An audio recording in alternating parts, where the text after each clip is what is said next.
one way to think about it is just kind of basic math. Like if you just look at the numbers, if you were able to improve by 1% each day for an entire year, and those gains compound, you would end up 37 times better at the end of the year.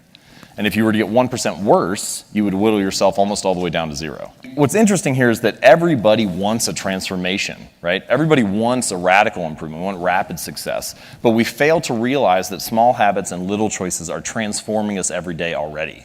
For the rest of this talk, there are 4 stages of habit formation. I'm going to take you through each of those 4. So the 4 stages are noticing, wanting, doing, and liking. Noticing, wanting, doing, and liking. One of my favorite things about noticing, one of my favorite strategies for discussing it, it's called implementation intentions. Many people think that they lack motivation when what they really lack is clarity. They think that they need to get more motivated, that they need willpower in order to execute on a habit. If I just felt like writing, if I just felt like meditating, if I felt like working out, then I would do it. But in fact, they don't have a plan for it, and so they wake up each day thinking, I wonder if I'll feel motivated to write today. I wonder if I'll feel motivated to work out today. But instead, you can take the decision-making out of it by explicitly stating when, where, and how you want to implement the habit. It sounds easy to say, let's just start a plan, let's write down exactly what you should do, and then maybe you'll follow through on it. But of course, we all know that there are challenges that arise, it's not quite that easy. So here's a little strategy that I like to use to make sure you can come up with a better plan of action, and it's called a failure pre-mortem. So the way that it works is you think about the habit, the project, the goal, whatever the most important thing is that you want to work on, and then I want you to imagine, fast forward 6 months from now, and you failed. And then tell the story of why you failed. What happened? What challenges did you encounter? What was it that took you off course? Once you have all that stuff laid out on the table in front of you, you can start to make better choices about how to develop a plan. You can start to have if-then plans. So not only do I want to exercise for 20 minutes on Monday at 5 p.m., but also if I do not exercise because I have to take my kid to practice or whatever, then Tuesday morning at 7 a.m. I will go in, right? You can have ways to adjust for these challenges. Stage 2, wanting. One of the most overlooked drivers of habits and human behavior is our physical environment. And this is an interesting insight about our desires. Your environment often influences them. We want things simply because they are an option, right? Simply because they are in front of us at the time. Thankfully, you don't have to be the victim of your environment. You can also be the architect of it. You can decide to design something to make your good behaviors easier and your bad behaviors harder.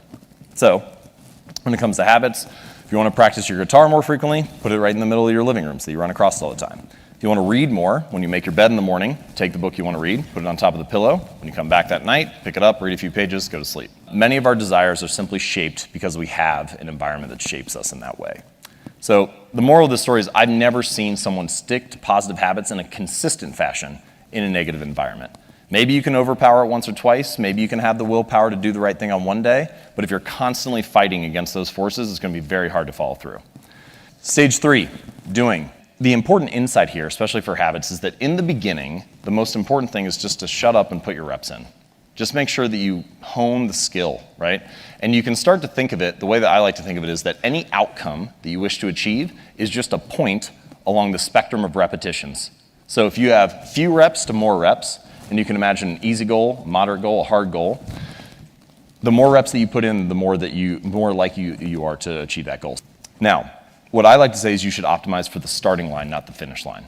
Right? So often when we think about habits, goals, routines, achievements, it's all about the milestone. We think about how much weight we want to lose, how much money we want to earn, how many subscribers we want to have. It's all fixed on the finish line.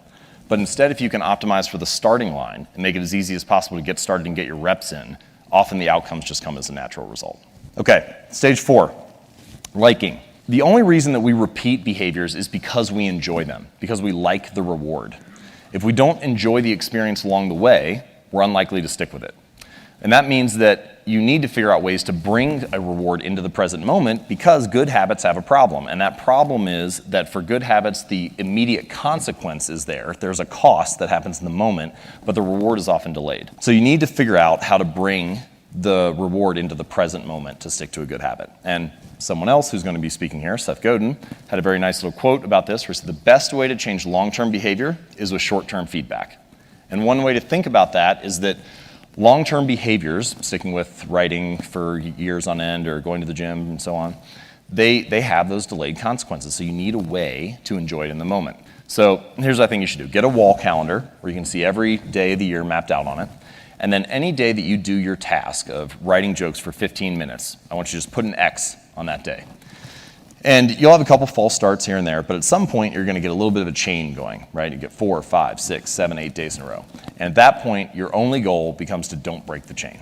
Doesn't matter how good or how bad the jokes are, doesn't matter if it makes it into your material, just don't break the chain. What's interesting about this is that by measuring your progress, you get an immediate reward in the moment, right? The reward of like having a great stand-up routine 40 days from now or 40 weeks from now or whatever, is not, it's so delayed that you need something in the moment that makes you feel good. So if you do those 15 minutes, you can cross that off. That's a way to get an immediate hit, a little bit of a reward by tracking it. We often fear that in order to achieve something new, to become someone new, we have to abandon everything that we are. But in fact, that's not how it works. Change can happen plank by plank, board by board, habit by habit. And gradually, you can become someone new. With consistency and repetition, you can actually change not only your results, but actually your identity. Is because the more evidence that we have for a belief, the more likely we are to believe it. So if you go to church every Sunday for 20 years, you believe that you are religious. If you study Spanish every Thursday night for 20 minutes, you believe that you are studious. The actions that you take provide evidence for who you are. And it's not that habits matter more necessarily on an individual basis. Each moment in life matters, but what ends up happening is that over the broad span of time, things that you do once or twice fade away, and things that you do time after time, day after day, week after week, accumulate the bulk of the evidence for what you believe about yourself. And so every action that you take is actually a vote for the type of person that you want to become. If you want to become someone new, then you can take a new action and begin to accumulate evidence for that identity, for that belief about yourself. And that the more votes that you cast, the more likely you are to win the election.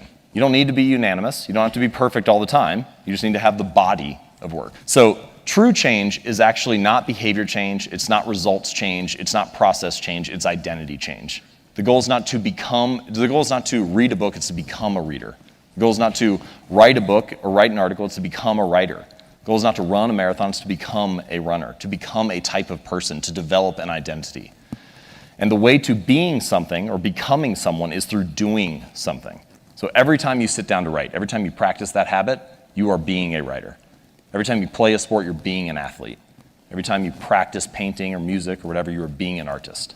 And habits are not only the method through which we achieve external measures of success, like losing weight or earning more money or meditating and reducing stress. They are also the path through which we achieve internal change and actually become someone new. They're the path through which we forge the identity that we have, the deepest beliefs we have about ourselves, our sense of self. And so if you can change your habits, you can change your life. Thank you.